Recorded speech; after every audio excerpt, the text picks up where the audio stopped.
Bismillahirrahmanirrahim. Makalah ke-26. Auhallahu ta'ala ila ba'dil anbiya'i man laqiyani wa huwa yuhibbuni adkhaltuhu jannati wa man laqiyani wa huwa yakhafuni ajnabtuhu nari wa man laqiyani wa huwa yastahyi minni ansaitul hafadhata dhunubahu.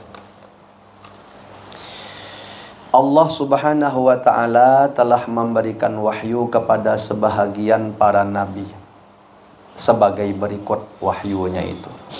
Apa isi wahyunya? Tadi sudah kita baca terjemahnya.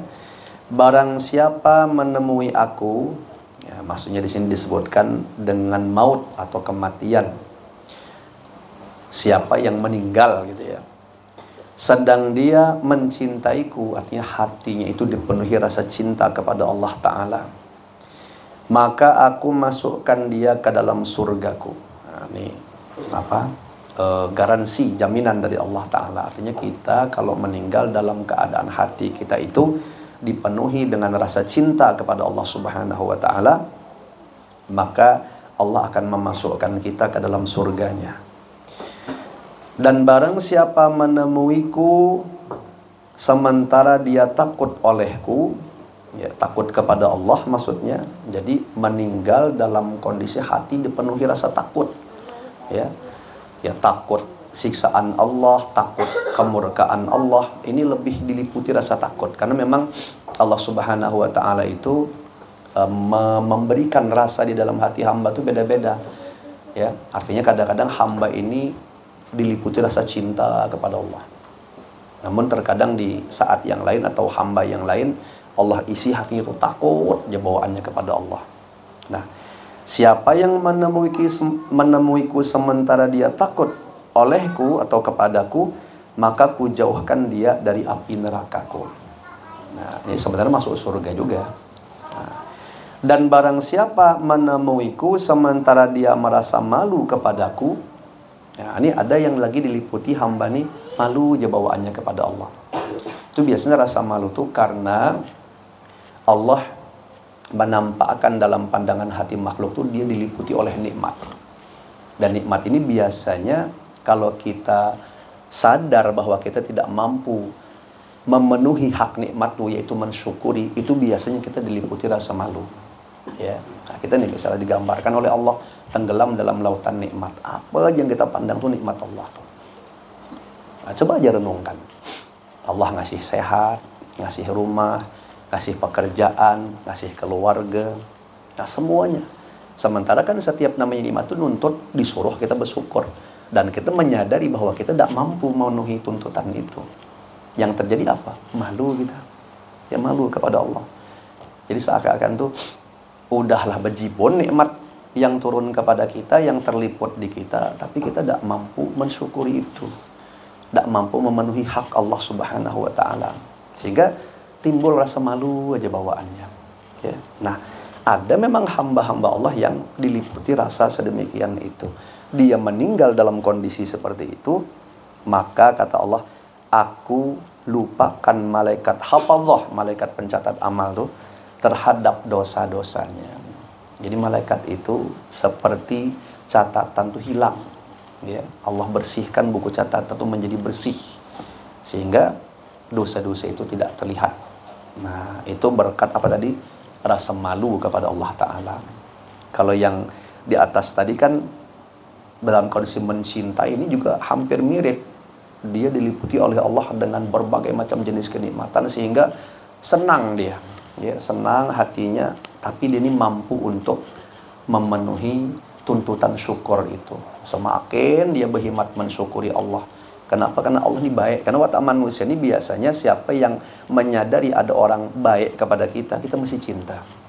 Nah, hamba ini diliputi rasa cinta kepada Allah. Kenapa? Karena merasakan nikmat itu dan dia diberi Allah kemampuan lagi untuk mensyukurinya sesuai dengan tuntutan tadi. Jadi semakin cinta, semakin cinta, semakin cinta. Nah, layak masuk surga. Semuanya ini sebenarnya layak masuk surga semua, ya. Jauh daripada api neraka, cuma dengan hal keadaan pandangan hati yang berbeda-beda. Kalau yang kedua tadi, takut dia bawaannya. Kenapa? Karena sadar awak ini pendosa. Sementara Allah kan memberikan semacam ancaman-ancaman. Ini kalau gini, ancamannya nanti begini. Nah, dia tuh diliputi rasa takut ke situ. Wah, aku ini banyak betul berdosa. Jelas aku ini nanti masuk neraka nih. Jelas nanti aku dapat hukuman macam ini. Jadi lebih dikuasai rasa takutnya. Nah, itu macam itu. Kalau yang tadi, malu bawaannya. Ya, malu bawaannya. Jadi semuanya itu bagus. Bergantung keadaan masing-masing. Macam Sayyidah Rabi'atul Adawiyah itu lebih banyak Allah berikan keadaan hati beliau tuh seperti masuk dalam golongan yang pertama tadi. Makanya Sayyidah Rabi'atul itu saking cintanya kepada Allah Subhanahu wa taala, bawaannya tuh cinta aja.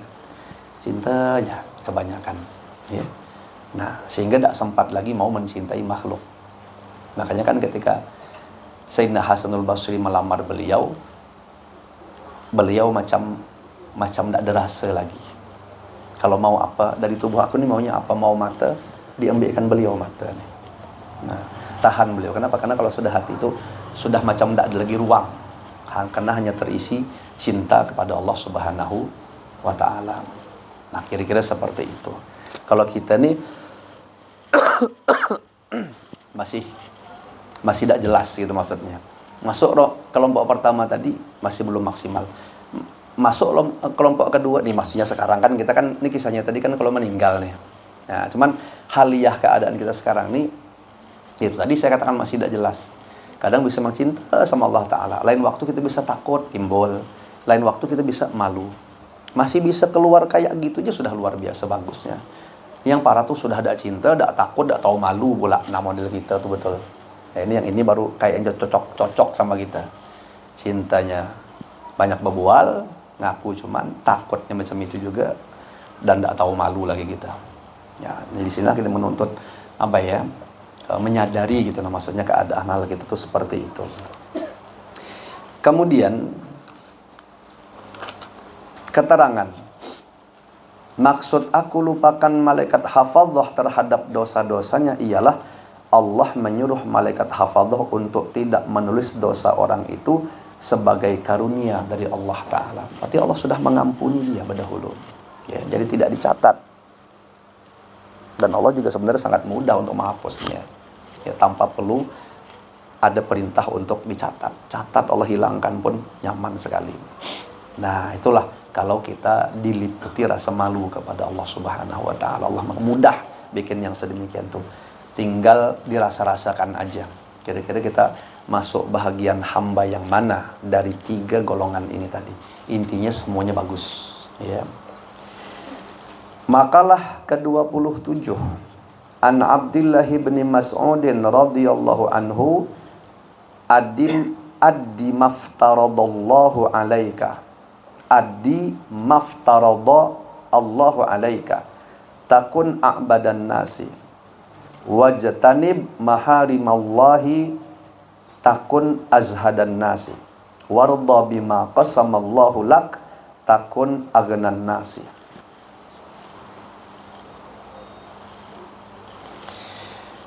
Sahabat Abdullah ibn Mas'ud radhiyallahu anhu, beliau berkata, kata beliau, laksanakanlah apa yang telah Allah perintahkan kepadamu. Di sini bahasanya agar kamu menjadi orang yang paling baik ibadahnya. Nah, mesti kalau dilihat daripada siaknya kalam nih, mungkin ya kalau saya boleh menerjemahkan gaya lain, bukan agar tapi maka, ya. Coba kita perhatikan kalau saya rubah. Laksanakanlah apa yang telah Allah perintahkan kepadamu, maka kamu akan menjadi orang yang paling baik ibadahnya. Artinya, a'badan nas, manusia yang paling baik dalam beribadah kepada Allah Ta'ala. Syaratnya apa tadi? Seluruh perintah Allah, kalau itu perintah kan isi dikerjakan, kalau larangan kan disuruh menjauhi. Nah, kalau ini spesifik khusus perintah, berarti apa aja menjadi perintah Allah, baik itu wajib ataupun sunnah, kan isi perintah itu cuma 2 itu. Kalau tidak wajib sunnah, wajib sunnah. Kalau wajib sudah punya ketentuan dewek dan ada batasannya. Kalau sunnah itu tidak terbatas, bilangannya terserah. Ya, kalau wajib kan tidak boleh ditambah-tambahi. tidak boleh juga dikurang-kurangi, karena sudah paten gitu. Sholat 5 waktu wajib, tidak boleh kita bikin 6 atau 7, dikurangi pun tidak boleh jadi 4, ya 5, sholat 5 waktu ya 5 itu aja. Ya kalau puasa, Allah bilang sebulan Ramadan, tidak boleh ditambahi, ini wajib kisahnya. Kalau sunnah kan bebas, ya.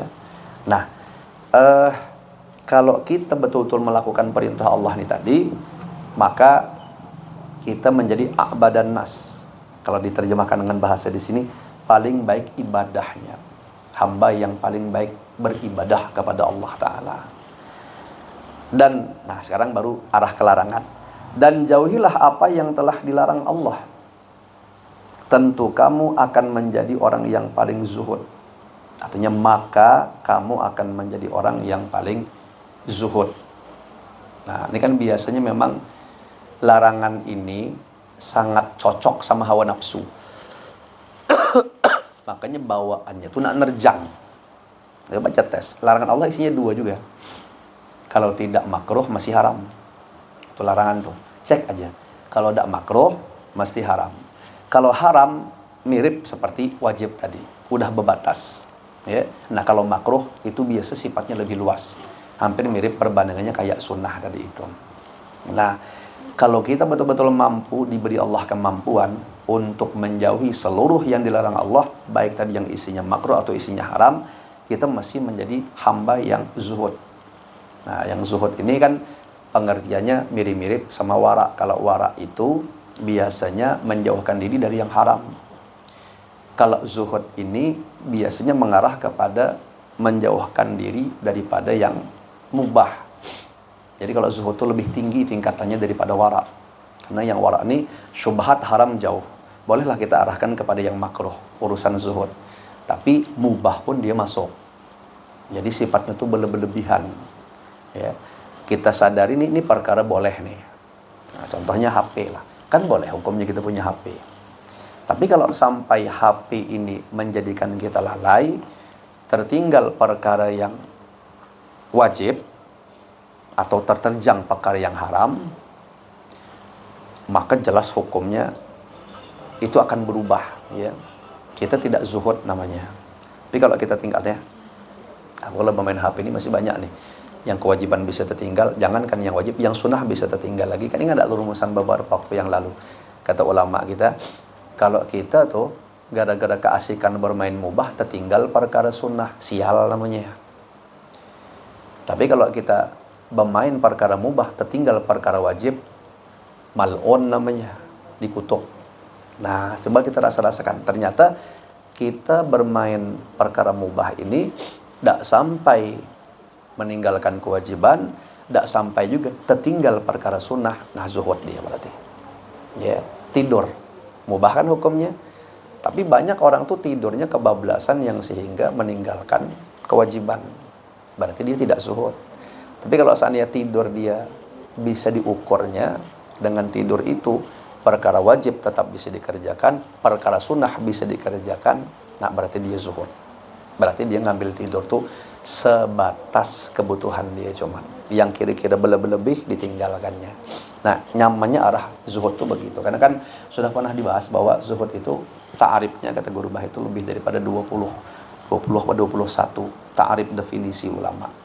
Kalau beliau lebih banyak saya amati mengambil ta'arif definisi pengertian zuhud itu meninggalkan sesuatu yang bakal menyusahkan kita di akhirat. Apa saja. Jadi kita renungkan efeknya di akhirat, ada tak kira-kira bakal nyusahkan kok kita tinggalkan, zuhud berarti. Nah, termasuk kita punya harta banyak. Punya harta banyak kan boleh. Sugih itu kan boleh hukumnya. Ya. Tapi kalau dengan kesugihan itu nanti bakal merepotkan kita di akhirat, dengan cara apa merepotkan ya? Mungkin akan memperpanjang hisab kita, memperlama hisab kita. Itu kan namanya merepotkan kita. Lalu kita tinggalkan sugih itu tadi, ambil secukupnya, selebihnya disedekahkan. Umpama seperti itu. Nah, itu berarti zuhud. Tapi kalau ngambil banyak dunia digunakan fasilitas ya bagus-bagus aja, cuman payah carinya. Karena watak manusia ini hal-hal yang berkaitan dengan dunia, harta, kenikmatan itu biasanya ada bagian nafsu di situ. Nah, kalau sudah bahasa ada bagian nafsu itu, kebanyakan itu melalaikan. Ya, kebanyakan. Cobalah kita banyak duit. Ada tak kira-kira kita beli barang-barang yang murah? Jarang kan mau. Kalau kita berduit, masih barang-barang kita nak mahal-mahal. Branded kalau bahasa itu ya. Nah, kalau sudah barang kita mahal-mahal, cobalah kumpul dengan orang biasa. Apa yang terjadi? Tidak adakah dalam hati kita timbul rasa, wah tengok nih. Nah, gitulah kira-kira. Ya, masih akan lain rasa di hati itu akan lain. Ya, HP misalnya, kawan cuman kelas-kelas 2 juta, 3 juta. Kita kelas 30 juta. Letakkan HP kita di sebelah HP kawan. Apa yang terjadi? Oh, rupanya tidak ada level aku nih. Nah, dikhawatirkan tuh timbul macam itu tuh. Ya, kalau macam cewek-cewek, bajunya mungkin. Apa yang mahal misalnya baju. Teman kan kalau baju nih tengok orang-orang yang paham. Kalau orang tidak paham kelas baju ya sama aja pikirannya. Tapi kalau orang yang tahu kelasnya kan dia pakai baju kayak abaya Turki dah yang mahal tuh. Ya abaya Turki ya. Oh, itu harganya 1 juta lebih. Kalau misalnya kita lelaki ini mana paham kita udah biasa baju yang 100.000 itu pun kredit. Ya, nah, kalau macam cewek tadi pakai gitu, wah itu kalau yang tahu kelas tuh gila, ini bukan level aku nih pakaiannya. Pasti itu tahu. Jam, ya, apa aja barang-barang yang berkelas itu pasti payah kita mau jaga hati kita tuh kayak steril tuh payah.